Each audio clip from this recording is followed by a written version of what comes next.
নিজের স্ত্রীর সাথে সর্বোচ্চ সুন্দর ব্যবহার করতে হবে ভাইরা। আল্লাহ বলেছেন ওয়াশিরুহুন্না বিল মারুফ, তাদের সাথে সুন্দর আচরণ করো। আমাদের অনেক ভাইরা আছেন বাহিরে অনেক ভালো, কাস্টমারের সাথে ভালো, ক্লায়েন্টের সাথে ভালো, পরিচিত অপরিচিত মানুষের সাথে ভালো, কিন্তু নিজের স্ত্রীর সাথে যা তা আচরণ, বদরাগ আছে না নাই? বেচারের উপরে যত রকমের টর্চার, অবিচার, গালমন্দ, বাজে কথা ঘরে ঘরে। অনেক লোক আছে বাহিরে অনেক সভ্য ভদ্র, ওনাকে মানুষ অনেক ভালো জানে, কিন্তু ওনার বউ জানে ওনার চরিত্রের হাল কি, ঠিক না? এই জন্য নবী করিম সাল্লাল্লাহু আলাইহি ওয়াসাল্লাম বলেছেন যে খায়রুকুম খায়রুকুম লিআহলিহি ওয়া আনা খায়রুকুম লিআহলি। তিনি বলেছেন তোমাদের মধ্যে সবচেয়ে ভালো মানুষ কে? এই মাহফিলের মধ্যে সবচেয়ে ভালো মানুষ কে?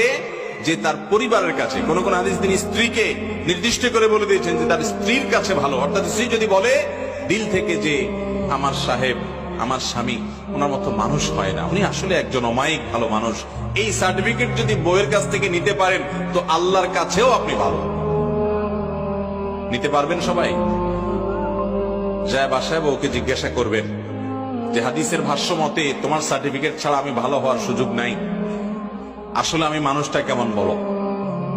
যদি বউ হেসে দেয় পিক করে, তাহলে বুঝবেন যে কাহিনী ভিন্ন। বুঝতে পেরেছেন? যদি হেসে দেয় তাহলে বুঝতে হবে আলামত ভালো না। অতএব স্ত্রীর কাছে ভালো হওয়ার জন্য নিজের আচরণটাকে সুন্দর করার চেষ্টা করতে হবে ইনশাআল্লাহ। অনেক মানুষ আছে এই জায়গা ধরা খেয়ে যাবে। নবী করিম